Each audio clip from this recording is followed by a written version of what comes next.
The wind howled through the corridors of HM Prison Parkhurst, perched on the windswept Isle of Wight. This was no ordinary penitentiary. This was Britain's Alcatraz, a fortress designed to hold some of the nation's most volatile criminals.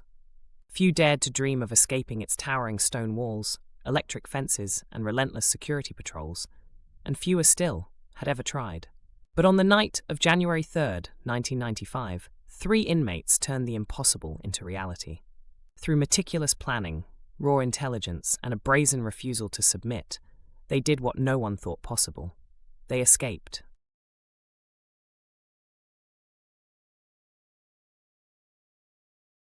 This is the story of Keith Rose, Matthew Williams, and Andrew Rodger, 3 men whose incredible prison break would leave the nation stunned. Our tale begins with the 3 prisoners, men as different as they were dangerous. Keith Rose was cunning. Prison staff called him the engineer, a mechanical genius capable of disassembling a car engine blindfolded. He had an obsession with blueprints, machines, and aviation, traits he would use to deadly effect in plotting the escape. Matthew Williams brought military precision to the group. A former soldier turned to a life of crime, Williams knew how to evade, survive, and outmaneuver. He was disciplined and calculating, qualities that made him indispensable. And then there was Andrew Rodger. Unlike Rose and Williams, Rodger wasn't a planner. He was desperate, a career criminal who saw freedom as his only chance at redemption. What he lacked in intellect, he made up for in sheer determination. Together, they formed an unlikely team of masterminds who shared one goal: to escape Parkhurst's iron grasp. Every great escape begins with a plan, and these men left nothing to chance. For months, they studied their surroundings, the guard rotations, the alarm systems, the blind spots in security. Their efforts paid off when Rose, the engineer, pulled off the first miracle, a duplicate of the prison's master key. Using scrap materials from the workshop, Rose crafted an exact replica, which would later allow them to unlock their cell doors and make their move unnoticed. But that was just the beginning. Smuggling tools out of Parkhurst's maintenance department, they constructed a makeshift ladder to scale the prison's perimeter wall. Wire cutters were added to their stockpile, hidden away from prying eyes. And to fool the guards, the trio created uncanny dummies made of blankets, which they placed in their beds on the night of the escape. This wasn't brute force, it wasn't violence, it was cold, calculated genius. It was bitterly cold, with gusts of wind shrieking across the prison yard. At first, it was just another evening at Parkhurst. Routine checks, silent hallways, nothing unusual. But inside their cells, Rose, Williams, and Rodger were wide awake. 9 p.m. ticked by, then 10.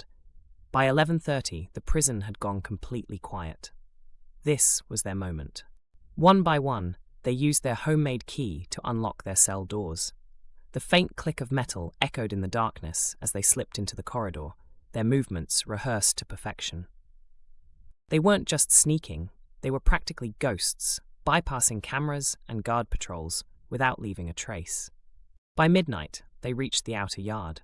Suddenly, the true scale of their challenge came into view. Looming ahead was the 20-foot perimeter fence, coiled with razor wire that glinted menacingly under the moonlight. But the trio was ready. They unfolded their homemade ladder, propping it against the fence. Rodger climbed first, cutting through the razor coils, while the others steadied the ladder. One by one, they descended on the other side. And then it happened. For the first time in years, they stood beyond the walls of Parkhurst Prison. Free men. But their plan wasn't perfect. A ladder, wire cutters, and worst of all, a map detailing the exact route they had taken. By 6 a.m., Parkhurst's guards discovered the empty cells and the damning evidence. The alarm sounded. Authorities reacted swiftly. Helicopters circled the Isle of Wight. Roadblocks were erected. Soldiers, police, and trackers combed the forests and coastlines, leaving the escapees with nowhere to hide. Parkhurst had been breached, but Britain would make sure its fugitives didn't get far. Within 48 hours, Andrew Rodger was the first to fold. Desperate, freezing, and without money, Rodger was discovered hiding in a barn not far from the prison. Exhausted and shivering, he surrendered without a struggle. Next to fall was Matthew Williams. The ex-soldier had made it as far as the mainland, but his face was plastered across newspapers and broadcasted on every television station in Britain. A civilian spotted him lingering near a train station, and moments later, the police had him in handcuffs. Finally, Keith Rose, the mastermind.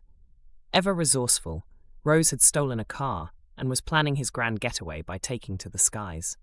But freedom was a fleeting thing. Officers cornered him within hours of launching his plan, arresting the man who'd orchestrated one of the most daring escapes in British history.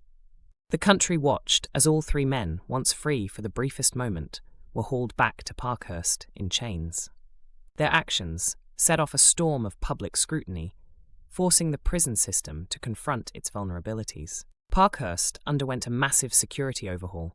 Guards were doubled, cameras were upgraded, and new locks rendered duplications impossible. For their part, the prisoners were transferred to even higher security facilities. Their bond of solidarity shattered. But their story didn't fade. It lingers as a reminder of human ingenuity, desperation, and the lengths some will go to in pursuit of freedom, even a fleeting taste of it. For Rose, Williams, and Roger, it wasn't just an escape, it was defiance, even if it lasted only 4 days.